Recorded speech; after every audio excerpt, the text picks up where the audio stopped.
Tapi siapa yang memberikan nomor telepon ini gitu loh, karena baru beberapa jam kita setelah pencairan langsung ditelepon, otomatis ini ada tidak memahami. Tapi yang harusnya kita sadari adalah kalau diminta mendownload aplikasi bukan lawan debat kita. Debt collector itu hanya orang suruhan dari perusahaan yang mendapatkan surat kuasa atau surat tugas untuk mengunjungi kita. Hal yang harus kita lakukan adalah Assalamualaikum warahmatullahi wabarakatuh buat teman-teman semuanya gitu loh ya. Ini saya khususkan buat yang hari ini ada spy letter terutama dari Shopee ya. Baik spy letternya maupun pinjamnya. Tapi tidak menutupi kemungkinan dari pinjol-pinjol yang lainnya juga ya teman-teman. Atau pay letter yang lainnya. Supaya hal-hal seperti ini tidak terjadi juga pada diri Anda teman-teman. Jangan sampai Anda jadi korbannya. Tolong disimain video ini dan jangan lupa juga buat teman-teman semuanya di-share ke teman-teman kita yang lain supaya mereka jangan menjadi korban dalam hal-hal seperti ini. Oke teman-teman semuanya, di sini ada saya mendapatkan satu curhatan dari salah satu follower saya. Ini sudah cukup lama juga ya teman-teman ya, paling sekitaran 1 minggu atau 2 minggu yang lalu lah kayaknya ini. Dan di sini dia menyampaikan di sini, dia bilangin, minta sarannya bang, bulan kemarin saya kena tipu. Ya, memang kasus-kasus penipuan-penipuan online seperti ini banyak ya teman-teman, banyak modusnya gitu loh. Ada akses masuk dengan nomor telepon inilah, ada yang katanya nge-share inilah dan segala macam. Dan kebetulan juga gitu loh ya, kita juga meminjam di aplikasi yang sama. Kita dengar dulu dan saya mau memberikan pandangan yang berbeda nantinya teman-teman ya. Saya dapat telepon dari nomor yang nggak dikenal, mengaku mengatasnamakan dari Shopee All Center. Oke.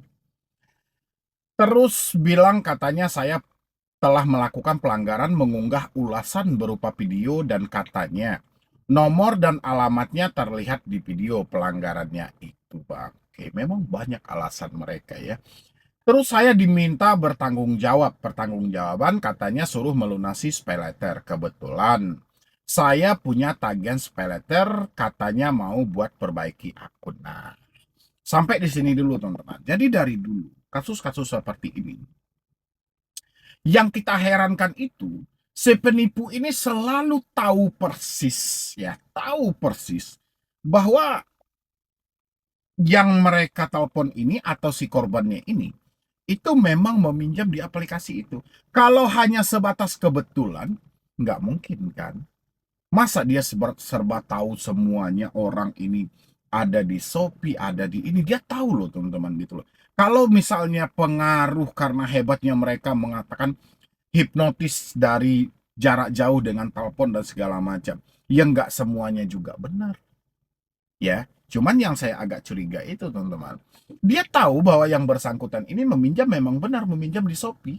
Sehingga nah kebetulan sekali kan kayak gitu ya kan.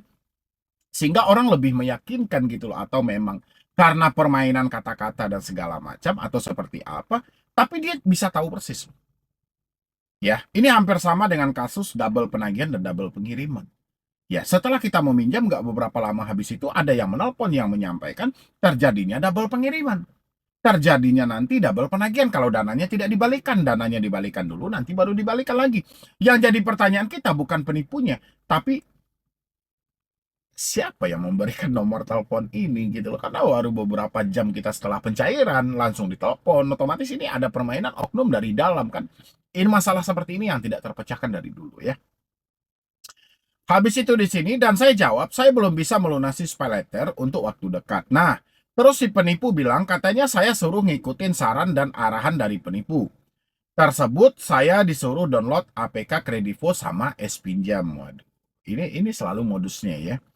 Saya disuruh untuk mendaftar dan mengajukan pinjaman katanya buat melunasi pay letter saya. Kata penipu, nanti kalau sudah terbayarkan, limit akan kembali seperti semula. Nah, di sini juga terkadang pengalaman dan logika kita juga harus jalan ya teman-teman ya. Di sini sebenarnya masih bisa dicegah kalau kita tidak terlalu percaya dengan apa yang mereka ucapkan. Kalau kita konsepnya sudah diminta untuk mendownload aplikasi, itu sudah tidak benar. Apalagi ketika kita meminjam di aplikasi A, kita diminta mendownload aplikasi B atau aplikasi berikutnya dan kita diminta untuk mengisi data. Ya, mau alasannya seperti apapun, mau alasannya yang begana begini segala, nggak usah percaya. Kalau datamu sudah diisi dan kamu sudah pengajuan, ya, kamu sudah terlanjur pengajuan misalnya dan dana sudah cair, jangan diberikan sama si penipu. Oke, itu omong kosong.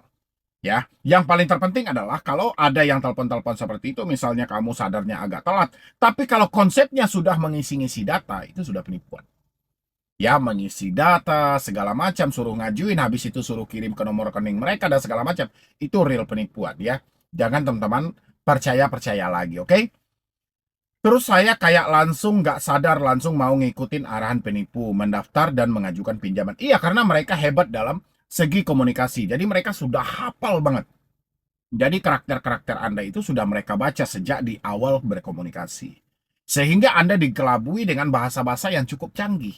Bahasa mereka dicampur dengan bahasa-bahasa Inggris yang terkadang kita tidak memahami. Tapi yang harusnya kita sadari adalah kalau diminta mendownload aplikasi, mengisi data, mengajukan dana, hentikan. Ya, hentikan. Kayak gitu aja teman-teman. Dan beberapa minggu kemudian ada WA masuk berupa tagihan kredivo dan saya langsung ngecek spaylater saya dan ternyata tagihan saya masih utuh belum terlunaskan. Ya mana mungkin lunas? Orang kita ditelepon, kita download aplikasi, aplikasinya berbeda, duitnya dikasih ke mereka. Ya kan? Jadi itulah kecerobohan kita juga ya teman-teman semuanya ya. Sebenarnya hal ini bisa diantisipasi, makanya penting juga ketenangan, jangan buru-buru takut, jangan buru-buru cemas. Ya kapan perlu kalau rasanya yang nelpon ini nggak nyambung, udah matiin aja gitu loh. Habis itu ini gimana ya bang, muncul masalah baru. Saya sih udah melunasi spaylater saya bang. Dan saya berniat mau menghapus akun Shopee saya, tapi saya takut bang. Mohon bantuannya. Kalau kamu sudah melunasi paylettermu, kamu mau menghapus akunmu, lanjut aja gitu loh. Langsung di pengaturannya, hapus akun, dan setelah akun dihapus, langsung keluar aja. Itu nggak ada masalah kalau memang sudah lunas. Dan sisanya, kamu harus membentuk laporan ke pihak kepolisian. Kalau untuk urusan dengan Kredivo, walaupun hari ini kamu secara fakta datanya, secara faktanya kamu kena penipuan, tapi Kredivo tidak mau tahu. Karena secara data itu wajahmu. Kamu yang apa namanya ini rekam wajahmu, kedip mata, buka mulut dan klarifikasi semuanya itu memang datamu. Walaupun secara faktanya itu bukan kamu yang pakai, tapi saran saya yang bisa kamu lakukan adalah melapor kepada otoritas jasa keuangan dan melapor kepada pihak kepolisian dan sampaikan juga kepada pihak Kredivo kronologis yang kamu alami ya. Kalau untuk spaylater kalau memang itu sudah lunas, ya sudah kamu kalau mau hapus silahkan. Oke, teman-teman semuanya. Tapi di sini dia tambah lagi, bakalan didatangin debt collector nggak ya bang? Soalnya saya nggak pintar berbicara, nggak bisa debat. Kita didatangi debt collector bukan untuk berdebat, bukan soal kepintaran dalam berbicara. Pintar berbicara nggak ada gunanya. Ya kalau faktanya tidak nyambung. Yang paling terpenting adalah fakta yang terjadi sebenarnya apa. Debt collector yang datang itu hanya mempertanyakan apa penyebabnya.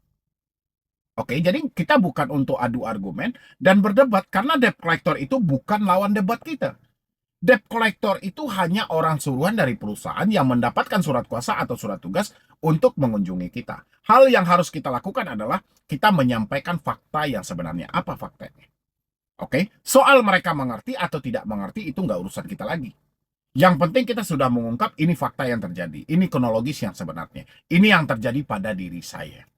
Ya, kalau mereka ada toleransi dan ada keringanan-keringanan lain, oke, kita mampu, kita ikutin. Tapi kalau kita tidak mampu, ya persetan dengan hal itu. Cuman yang harus dibenahi ini buat teman-teman semuanya.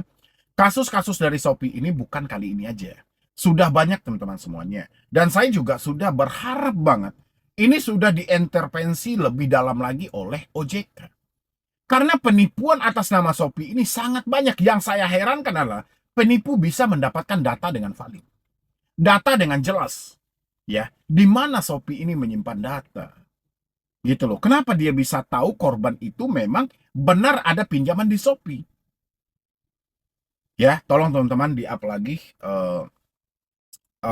buat video ini, teman-teman di-share juga ke teman-teman yang lainnya biar ini viral teman-teman semuanya, biar orang-orang di luar sana tidak menjadi korban-korban lagi. Saya yakin begitu banyak orang-orang yang menjadi korban dari penipuan-penipuan seperti ini gitu loh. Dan untuk mencegahnya teman-teman, kalau Anda sudah diminta untuk mendownload aplikasi, misalnya aplikasi A atau aplikasi B, aplikasi C, jangan pernah diikuti teman-teman. Apalagi sampai ngisi data, disuruh ngajuin dan segala macam. Kalau misalnya setelah pengajuan Anda baru sadar, jangan pernah ditransfer duitnya itu teman-teman. Pasti mereka akan meminta untuk transfer ke sini, dan transfer ke sini. Pasti seperti itu teman-teman. Tapi hal itu masih bisa Anda cegah dengan Anda menghentikannya. Oke teman-teman semuanya, mungkin dari saya cuma itu aja. Terima kasih banyak Anda sudah mensupport dan sudah mendukung saya. Jadi sekian dulu dari saya, Medi Brownie. Wassalam.